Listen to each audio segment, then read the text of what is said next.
1201 ആണ്ട് ഈ വരുന്ന ചിങ്ങം 1 മുതൽ 2025 ഓഗസ്റ്റ് മാസം 17 മുതൽ ചില പ്രത്യേക നക്ഷത്രക്കാർ ഹനുമാൻ സ്വാമിയെ വിശേഷമായിട്ട് ഭജിക്കണം. ഹനുമൽ പ്രീതി അവർക്ക് വേണം. എന്തുകൊണ്ടെന്നാൽ ചില നക്ഷത്രക്കാർക്ക് ഏഴാണ്ട് ശനിയുടെ തുടക്കവുമാണ്, വ്യാഴം മറഞ്ഞ കാലവുമാണ്. ഗുരുവിന്റെ ബലം മാറുകയും ശനിയുടെ ദുരിത ബലം കൂടുകയും ചെയ്യുന്നു അവർക്ക്. അങ്ങനെയുള്ളവർ തീർച്ചയായിട്ടും ഹനുമാൻ സ്വാമിയെ ഭജിക്കേണ്ടതാണ്. ഏകാദശ രുദ്രന്മാരിൽ ആ ഒരു അംശം, ഏകാദശ രുദ്രന്മാരിൽ ഒരാളാണ് ശരിക്കും പറഞ്ഞാൽ ഹനുമാൻ സ്വാമി. അതുകൊണ്ട് ശനിയുടെ ദോഷം മാറുന്നതിന് വേണ്ടിയിട്ടും, അതുപോലെ ഏറ്റവും വലിയ വിഷ്ണു ഭക്തനാണ്, ശ്രീരാമഭക്തനാണ് ഹനുമാൻ. ഒരു വ്യാഴം മറയുന്നവർക്ക് വിഷ്ണുവിന്റെ അനുഗ്രഹം ലഭിക്കുന്നതിന് വേണ്ടിയിട്ട് ഹനുമാനെ തൊഴുന്നത് ഏറ്റവും നല്ലതാണ് ഈ കാലഘട്ടത്തിൽ. ഏതൊക്കെ നക്ഷത്രക്കാരാണ് നമുക്ക് നോക്കാം, ഏത് കൂറുകാരാണെന്ന് നോക്കാം. ഹനുമാൻ സ്വാമിയെ ഈ വരുന്ന 1201 ആണ്ട് ചിങ്ങം മുതൽ 2025 ഓഗസ്റ്റ് 17 മുതലുള്ള ഏകദേശം ഒരു വർഷം, 10 മാസത്തോളം ഭജിക്കേണ്ടത്, ഹനുമാൻ സ്വാമിയെ ഭജിക്കേണ്ടത്. എങ്ങനെയാണ് ഭജിക്കേണ്ടത്, ഏതൊക്കെ ദിവസങ്ങളിൽ എന്തൊക്കെ വഴിപാടുകൾ ചെയ്താണ് ഹനുമാൻ സ്വാമി ഭജിക്കേണ്ടതെന്ന് നമുക്ക് നോക്കാം. അതിനു മുന്നേ വർക്കല സ്വസ്തിക് ജോഷി യൂട്യൂബ് ചാനലിന്റെ ഈ വർക്കല സ്വസ്തിക് ജോഷി യൂട്യൂബ് ചാനൽ നിങ്ങൾ സബ്സ്ക്രൈബ് ചെയ്യുക, ലൈക്ക് ചെയ്യുക, ഷെയർ ചെയ്യുക. അശ്വതി ഭരണി കാർത്തികയുടെ ആദ്യത്തെ 15 നാഴിക ഈ പറഞ്ഞിരിക്കുന്ന നക്ഷത്രക്കാരെ സംബന്ധിച്ച് അവർക്ക് ഇപ്പോൾ ഏഴാണ്ട് ശനിയാണ്, 7.5 വർഷമാണ്. അതിൻ്റെ ബിഗിനിങ്, അതിൻ്റെ തുടക്കം യഥാർത്ഥത്തിൽ അവരുടെ വ്യയരാശിയിൽ 12ാം രാശിയിലാണ്, രോഗരാശിയിലാണ്, അവരുടെ ദുരിതരാശിയിലാണ് ശനി നിൽക്കുന്നത്. അപ്പം അങ്ങനെയുള്ളവർക്ക് അപ്രതീക്ഷിതമായ സ്ഥാനചലനം ഉണ്ടാവാം, ശാരീരികമായിട്ടുള്ള വൈഷമ്യങ്ങൾ കയറി വരാം. ആ ശനിക്ക് കൂറുകാർക്ക് അവിടെ 2ാം രാശിയുടെ ദൃഷ്ടിയുണ്ട്.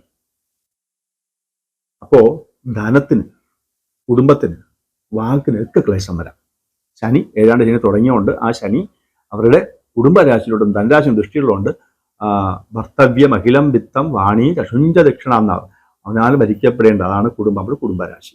വിത്തം കാശ്, വാണി വാക്കുകൊണ്ട് ക്ലേശം വരാം, ധനത്തിന്റെ ബുദ്ധിമുട്ടുകൾ വരാം, ശാരീരിക വൈഷമ്യം വരാം. അപ്പോൾ ശനി ഇവർക്ക് ഇപ്പോൾ പ്രതികൂലമാണ്. അശ്വതി ഭരണി കാർത്തികയുടെ ആദ്യത്തെ 15 നാഴിക ജനിച്ച വ്യക്തികൾക്ക്.